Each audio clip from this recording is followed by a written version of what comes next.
Olá, alunos do Colégio Militar de Brasília. Essa é a nossa 52ª aula da Base Comum sobre desequilíbrios ecológicos. Essa aula tem por objetivo tratar de poluição da água, fragmentação de hábitats e a presença de espécies exóticas invasoras numa região. Essa aula foi elaborada pela equipe de Biologia do Colégio Militar de Brasília, terceiro ano.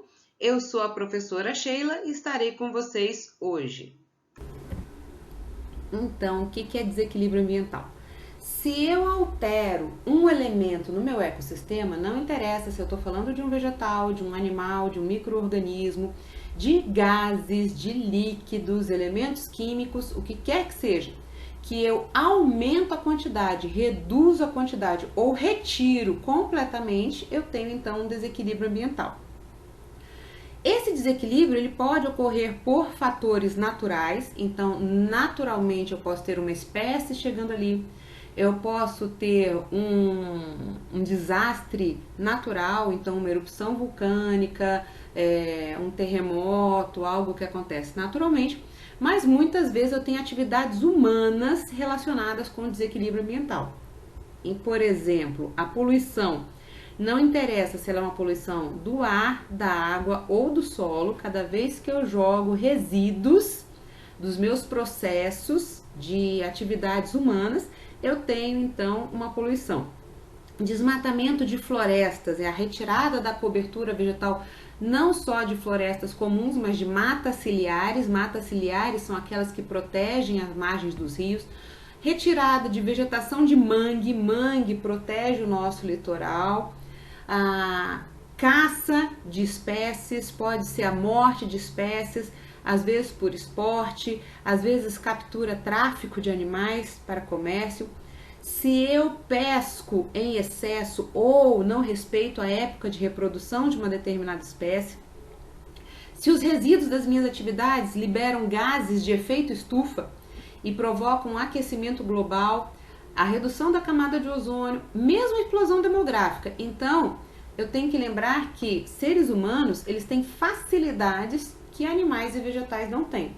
Se o ambiente está muito frio, eu tenho um casaco para vestir, eu tenho uma lareira, eu faço uma fogueira. Um animal, um vegetal não é capaz de fazer isso. Se eu passo por um período de muito calor, eu posso usar roupas mais leves, eu vou para um ambiente com ar condicionado, muitas espécies não podem passar por isso. Então, estoque de alimentos, tudo isso faz com que a minha população aumente. E lembrando daquela nossa aula de dinâmica populacional, eu vou aumentar a população humana numa progressão geométrica, aumentando exponencialmente, e eu tenho uma quantidade de recursos limitada para essa população, tá? E outros fatores. A gente vai ver alguns desses fatores nessas nossas aulas de desequilíbrio, tá? Quando eu adiciono um elemento, retiro um elemento, aumento a quantidade, diminuo a quantidade, essa mudança ela pode originar reações em cadeias. E essas reações elas afetam então o funcionamento do meu ecossistema. Então eu tenho um desequilíbrio ambiental. Vamos ver aqui o ciclo da água. É um ciclo importante para a manutenção da vida. Nós já vimos esse ciclo da água. Eu vou só chamar a atenção de alguns pontos importantes aqui para a gente ver como é que o homem afeta este ciclo da água. Eu tenho então minha reserva de água doce e minha reserva de água salgada. A água passa do estado líquido para o estado gasoso e vai para a atmosfera. Lá na atmosfera eu aumento a concentração de vapor de água, eu posso ter a condensação da água e a precipitação. A ação de ventos aqui pode fazer com que a minha precipitação ocorra sobre o ambiente terrestre, sobre o ambiente aquático, tá? A água pode então se infiltrar no solo, pode recarregar os meus aquíferos, eu posso ter então aquela água percolando o subterrâneo, posso ter nascentes e eu tenho seres animais, plantas, que participam do processo na minha evapotranspiração. Quando eu tenho essa evapotranspiração, eu tenho seres vivos participando do meu processo e colocando mais água na atmosfera. Agora que nós já recapitulamos o ciclo da água, vamos ver como é que as atividades humanas causam alterações nesse ciclo. Então, olhando aqui essa foto, a gente já vê que essa minha água aqui, ela tá com uma coloração bem escura, bem barrenta. E se eu prestar atenção na margem aqui, ó, eu vejo que a minha vegetação foi mexida, foi alterada, tá? Aqui, vejam só, é uma espécie que eu não diria que é uma espécie natural. Aqui nessa foto de baixo, mesma coisa. O meu rio está barrento, ele não está com uma coloração natural. Olha a margem aqui, essa vegetação foi toda retirada. Quando eu retiro a vegetação do lado do meu rio, eu posso ter dois efeitos antagônicos. E nós vamos ver aqui esses dois efeitos. Eu posso reduzir drasticamente a quantidade de água e ter seca. Então, se eu retiro a cobertura vegetal e eu não tenho proteção das nascentes, não tenho a proteção das margens dos rios, eu posso levar a um processo de seca. Por outro lado, as plantas, elas com as raízes conseguem absorver água e jogam água para a atmosfera por meio da sua evapotranspiração. Se eu retiro essa quantidade vegetal, eu diminuo a evapotranspiração.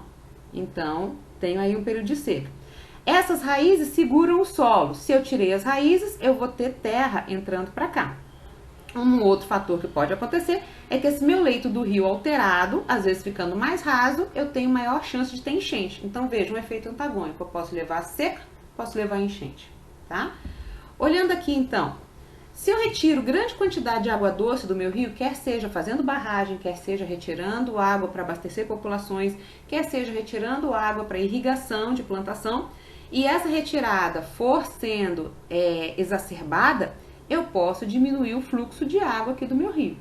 Provavelmente, se vocês conversarem com os pais de vocês, eles vão dizer de alguns rios que antes tinham um volume muito grande de água e que barragens, retirada de água, captação de água, faz com que eu tenha, então, um fluxo de água cada vez menor. A retirada da cobertura vegetal a gente já conversou a respeito, então eu posso ter aquele efeito de seca, posso ter um efeito de enchente, né? E quando eu dou lugar à agricultura, a agricultura, embora seja vegetal, ela também não tem essa função de uma mata nativa. A altura dessa vegetação agrícola é diferente, o tamanho das raízes é diferente, a quantidade de água que é evapotranspirada é diferente. Se eu retiro para mineração, piorou, porque aí nem aquela plantinha da agricultura eu vou ter ali para manter aquele meu solo, né? Construção de estradas, eu vou estar impermeabilizando o solo, então vou fazer com que a água que caia das chuvas não infiltre, ela corra por cima das estradas. Edificações, a mesma coisa, né? Então eu retiro a cobertura vegetal, eu vou retirar a minha proteção e vou criar edificações que não absorvem água e que não jogam água também para a atmosfera. Isso significa que eu vou aumentar o meu escoamento superficial, a minha água corre por cima do terreno. Eu diminuo a infiltração, então essa minha água ela não vai infiltrar no solo, não é absorvida pelas raízes, eu tenho maior chance de enchentes aqui com isso. E essa erosão, esse desmoronamento aqui torna a minha água suja, barrenta, eu posso ter um assoreamento, ou seja, essa matéria toda caindo aqui vai tornando o meu rio cada vez mais raso pela presença de material que não é seguro aqui no lado devido à presença da vegetação.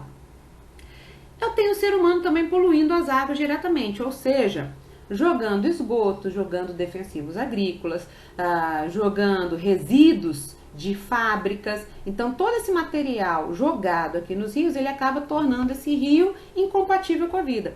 Peixes, uma série de animais aquáticos, às vezes aves que usam a mata lateral para nidificar os peixes para alimentação, acabam também sendo intoxicadas e a gente acaba tendo a morte de uma série de seres daquele ecossistema. Observando aqui o meu rio, olha a quantidade de lixo jogada aqui. Já já nós vamos conversar um pouquinho sobre a parte da matéria orgânica jogada aqui, nos nossos recursos de água, tá? Aqui mostrando uma enchente, então vejam, eu não tenho essa cobertura vegetal, estrada, asfalto, cimento para todo lado, então eu não tenho uma infiltração de água, maior chance de ter enchentes. Vejam, essa impermeabilização do solo evita então a filtração de água, a infiltração de água no solo. Existem alguns países que já fazem uma camada asfáltica mais permeável para tentar evitar isso, tá? Então é uma forma de eu evitar enchentes. Bom, essa água aqui, às vezes contaminada, ela não vai fazer uma recarga no meu aquífero, nas minhas águas subterrâneas. E quando faz, essa água de enchente aqui, muitas vezes é uma água contaminada. Então ela vai levar para esse meu aquífero ou para esse meu lençol subterrâneo de água micro-organismos, às vezes resíduos de fezes, materiais químicos que acabam contaminando essa minha água no subsolo. Ou muitas vezes eu simplesmente não tenho uma recarga. Essa minha água do subsolo ela vai minguando porque não tem uma recarga dessa água. Alterações na topografia, então quando eu mexo na topografia da minha cidade, então eu planifico para eu poder construir, eu asfalto, tudo isso são formas que eu vou fazendo com que o meu ciclo da água seja alterado, tá? Assoreamento de rios urbanos, a gente já falou de assoreamento, então eu vou ter uma série de dejetos, de detritos vindo aqui para dentro do rio, inclusive porque eu não tenho mais as margens aqui com aquela minha vegetação nativa para segurar, né? Eu tenho cada vez mais enchentes, ora, se eu não infiltro no solo, eu cada vez tenho mais enchentes. E a erosão, nessas fotos aqui a gente não... aqui, ó, dá pra ver um pouquinho da minha erosão. Então, vejam que aqui, ó, chove e esse meu barranco que desmorona e todo esse resíduo aqui vem pra dentro do meu fluxo de água. Um problema que a gente tem também é que muitas vezes nas cidades o meu canal, o local por onde corre o rio, ele é cimentado. Então vejam, eu não tenho muito para onde aquele rio encher quando tem um aumento na quantidade de chuva.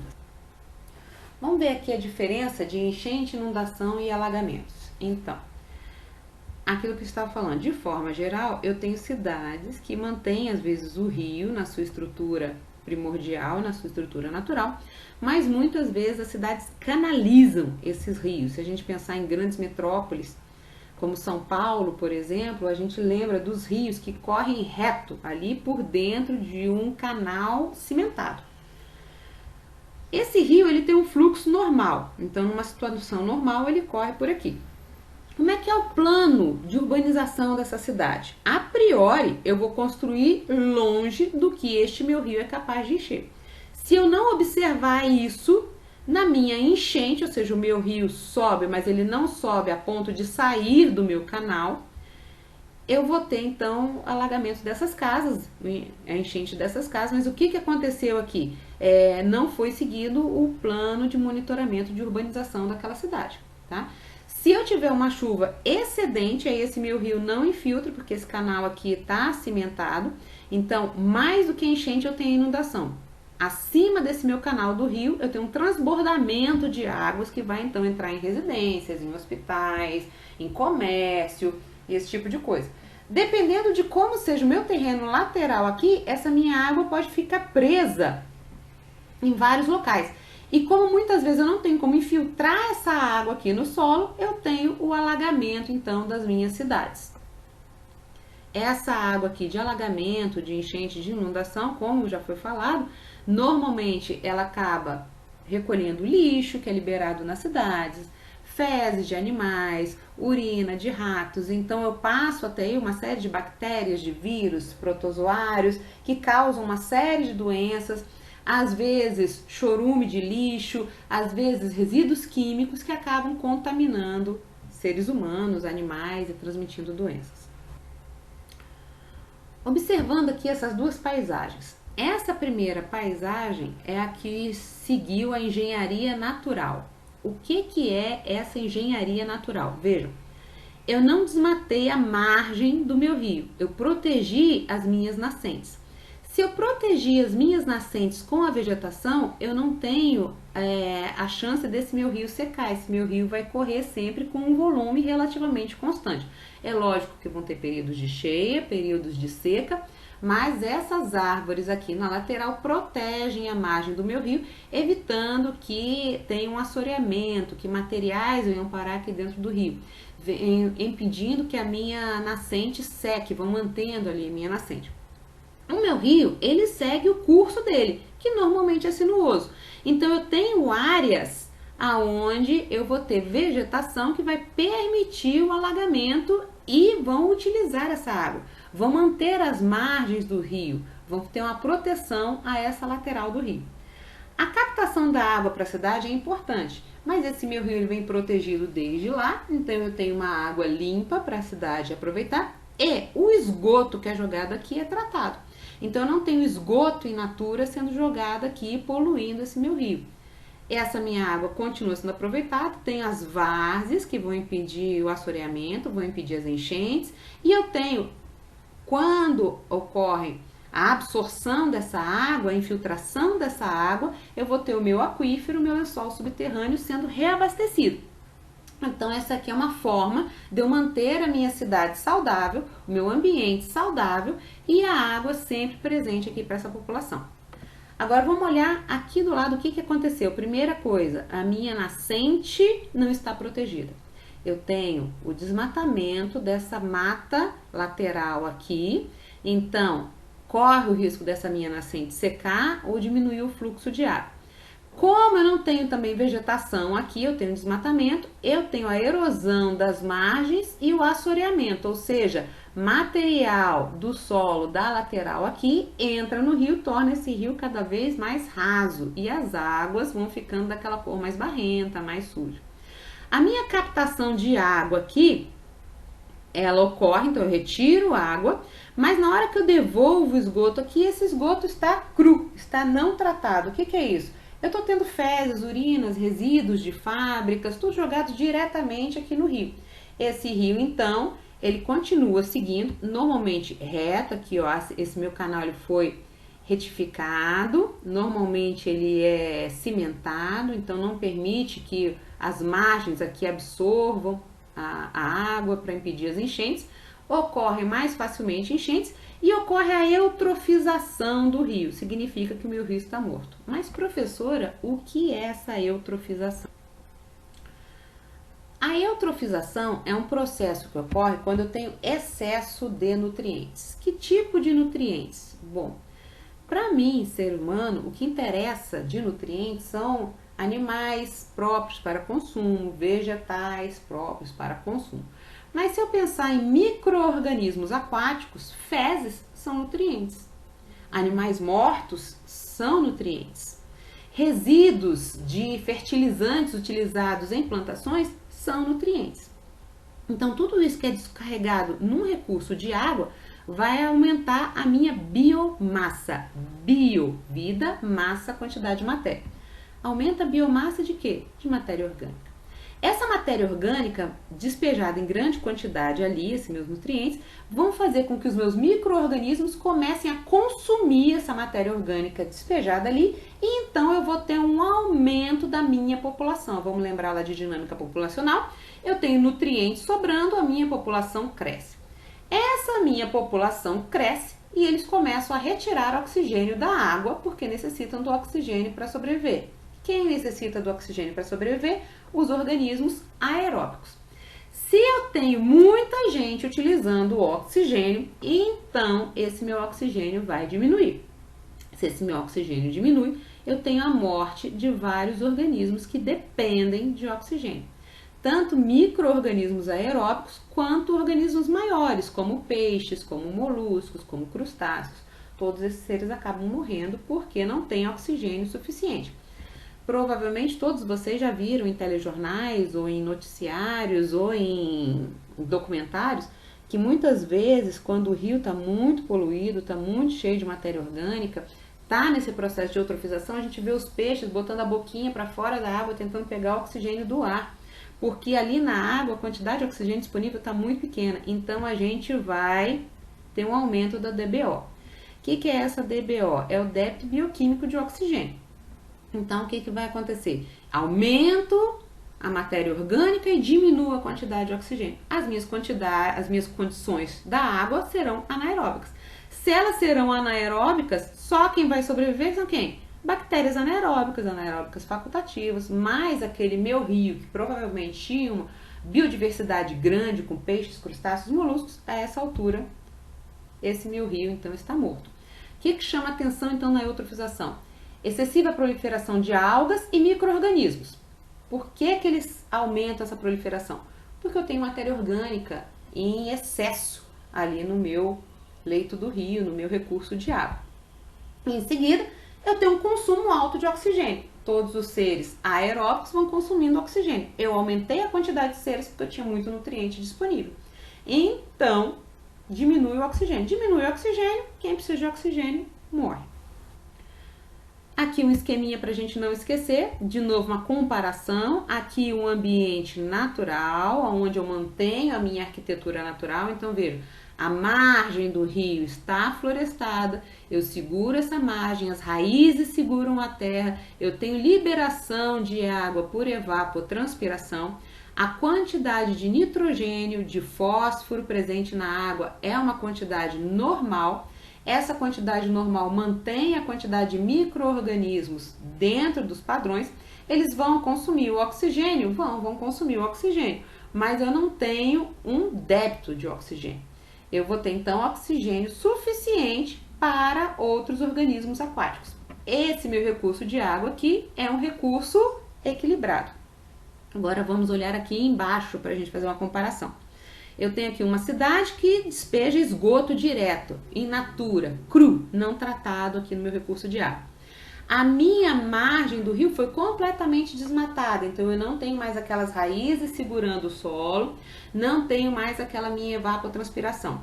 Os vegetais que estão aqui, que são vegetais agrícolas, eles não têm essa mesma função. A estrutura da planta é diferente, as raízes não são tão profundas, eu não tenho mais aquela evapotranspiração e para que a minha agricultura dê lucro, geralmente eu uso muito fertilizante.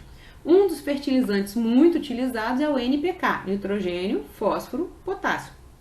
Quando eu tenho chuva, esse NPK é carregado para os meus recursos de água, ok? O que acontece? Nitrogênio, muito maior concentração do que no meu ambiente natural. Fósforo, muito maior concentração do que no meu ambiente natural.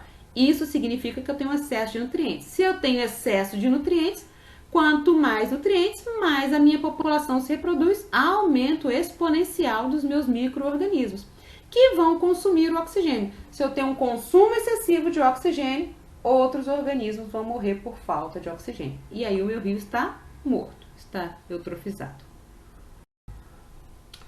Aqui fotos. Isso aqui é uma água mostrando um ambiente eutrofizado. Aqui nem parece que é uma lagoinha, parece que é uma gosma, né? Um pântano, porque eu tenho uma eutrofização muito grande aqui desse ambiente. E aqui eu tenho de novo um paradoxo para vocês. Esse vegetalzinho aqui, o aguapé, é o mesmo que está presente aqui no nosso Lago Paranoá. Ele tem essas raízes aqui que são extremamente ramificadas. E essas raízes, elas então retiram uma série de micronutrientes presentes ali na água. Esse meu vegetal, então, ele cresce, produz suas flores e se reproduz. Ótimo, né? Então, aqui no Lago Paranoá, esse aguapé, ele tá ali sem causar problema. Não, ele causa um problema. Por quê? Porque a origem dele é da Amazônia. Então, aqui em Brasília, ele é uma espécie que eu chamo de espécie invasora. É uma espécie exótica e ela causa outros problemas. Quais são os problemas? Uma reprodução excessiva desse aguapé. Por quê? Eu não tenho ninguém que vá comê-lo, já que ele não é daqui. Se ele não é daqui do Planalto Central, não há quem o coma aqui. Se eu não tenho um consumo desse vegetal, eu tenho a proliferação desse vegetal, grande quantidade.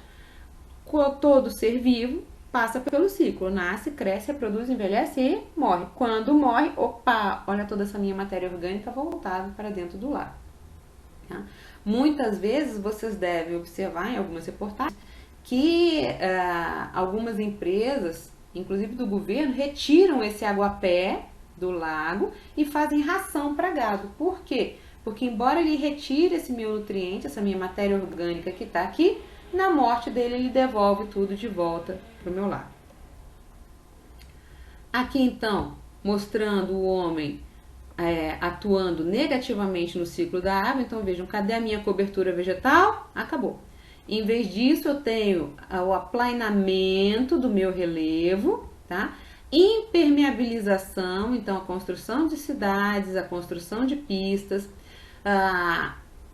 O que vai acontecer aqui? Eu diminuo a infiltração de água no solo, mas quando essa água infiltra, eu vou ter essa água contaminada, levando resíduos de lixo, resíduos de materiais industriais, fertilizantes, às vezes esgoto, que é mandado direto para esses meus recursos.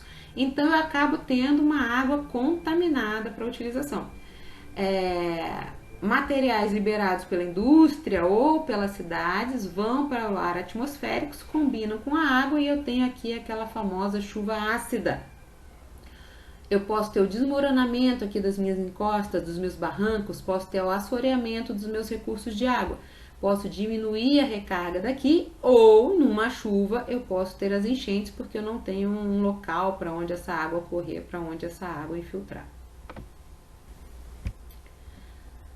Aqui, para a gente dar uma lembrada, o que todo ano nós vemos aqui no Brasil. Construções de forma aleatória, desorganizada, retirada da cobertura vegetal nativa. E vejam aqui, ó, uma vegetação invasora, que não é a vegetação dessa área. Então, o que eu tenho aqui?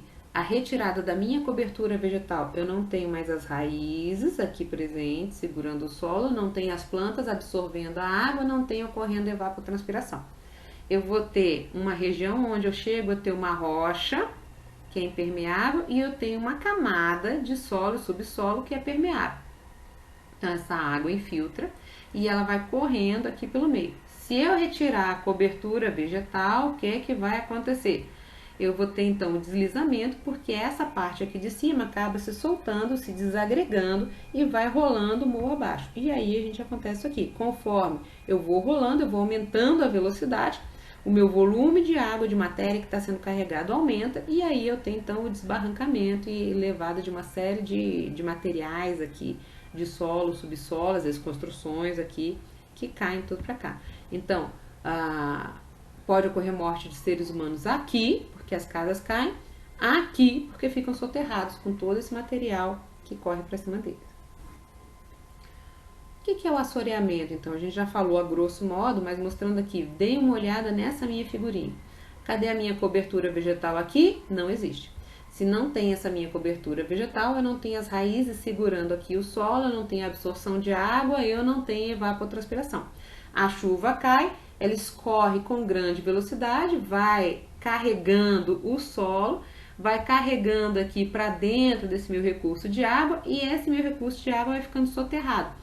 Ele vai ficando com o leito cada vez mais raso. Eu posso ter esse rio avançando aqui para as laterais, ou eu posso ter esse meu recurso de água. Lembrando que eu não tenho vegetação aqui, então essa minha nascente ela está desprotegida. Eu posso ter minguando esse meu recurso de água aqui.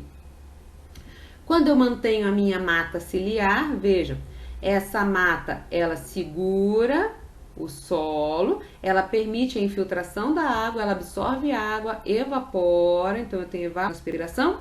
E eu tenho meu rio fluindo num curso normal. Esse aqui foi um trabalho feito na Universidade de Brasília, onde ele mostra o efeito da vegetação natural e a retirada da vegetação natural. Qual é o efeito disso com relação às chuvas no cerrado? Então vamos observar aqui, ó. Eu tenho aqui o meu lençol de água subterrâneo. E a primeira coisa que eu vou observar é que as minhas plantas do cerrado, que estão representadas aqui, são essas plantas tortuosas, elas têm as raízes muito profundas.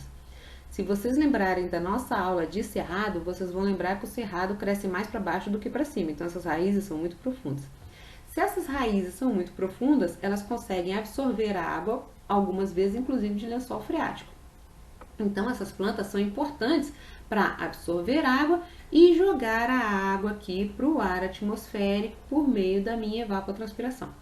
Quando eu olho uma plantação, essas raízes são muito menos profundas, então elas vão pegar água apenas aqui de cima, não conseguem pegar essa água que está aqui embaixo, eu tenho uma redução nessa absorção de água, e a evapotranspiração delas, olha a estrutura desse vegetal aqui de plantação, olha a estrutura da minha planta de cerrado, a quantidade de água evapotranspirando aqui é muito menor. Outra coisa, a minha vegetação de cerrado, ela é aleatória. Eu tenho árvores altas, árvores baixas, espaço entre as árvores, lembrando que meu cerrado é uma savana. Então, quando o vento passa aqui, ele sofre o atrito da copa das árvores. Esse meu vento ele pode voltar para cá, ele vai ter dificuldade de passar numa árvore mais alta, volta aqui para uma árvore mais baixa, eu diminuo essa velocidade do vento. Quando eu tenho uma plantação, é tudo reto. Opa, cadê o meu atrito aqui? Não tem. A minha velocidade do vento é maior, a minha seca é maior, eu levo esse meu vapor de água para mais longe, então eu vou ter essa plantação afetando a quantidade de chuvas aqui no meu cerrado. Será que só o cerrado afeta a quantidade de chuvas? Lembrando que o nosso cerrado é berço das 3 principais bacias hidrográficas aqui do Brasil, tá? Mas não, existem outras vegetações que também são muito importantes na manutenção do nosso recurso hídrico. Então, a floresta amazônica não fica isolada, ela é importante para todo mundo.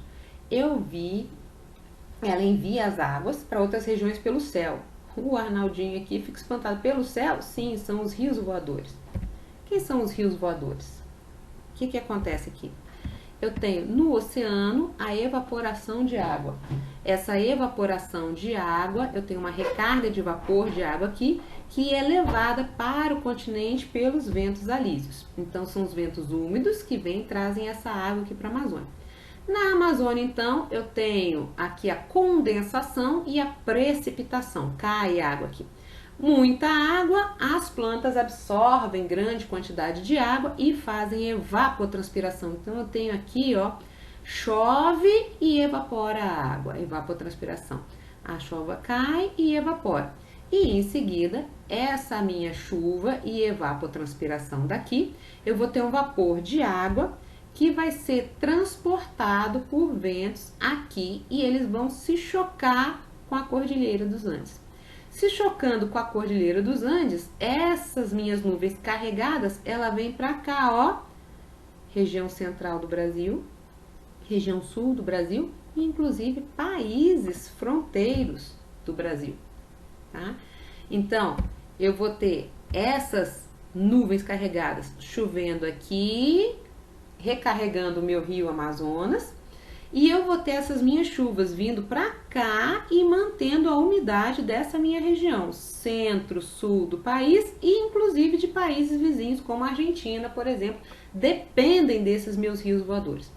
Quanto mais a minha floresta está presente, mais ela evapotranspira, mais eu tenho umidade vindo para cá, mais eu tenho chuvas aqui nessa minha região do país. Interessante notar que, ó, olha essa minha linha aqui, é uma faixa de desertos. Eu tenho desertos aqui na Austrália, tenho desertos aqui na África e aqui eu não tenho desertos. Por que eu não tenho desertos aqui? É chamado meu quadrilátero afortunado, porque eu tenho aqui a Amazônia. Então, eu tenho a evaporação da água dos oceanos, essa água é transportada pelo ar até aqui, chove, mas a Amazônia evapotranspira. Essa minha água vem aqui, eu tenho a Cordilheira dos Andes, chove para irrigar o meu rio Amazonas, vem aqui para centro-sul e países vizinhos e chove. Então, muito provavelmente eu não tenho desertos aqui nessa região, onde eu tenho desertos em outras regiões do planeta devido à minha floresta amazônica aqui. Significa que os rios voadores que vêm da Amazônia, eles trazem água para o sul e sudeste. Se eu desmato a floresta, com qualquer intenção que seja, eu diminuo esse fluxo de água, esses meus rios aéreos, meus rios voadores, e aí a água acaba e a gente começa a sofrer com a falta de água. Ultimamente nós temos problemas da desmatamento da Amazônia e desmatamento do Cerrado. Então, aquela minha vegetação do Cerrado que facilita a evapotranspiração está sendo reduzida e a minha vegetação amazônica está sendo reduzida.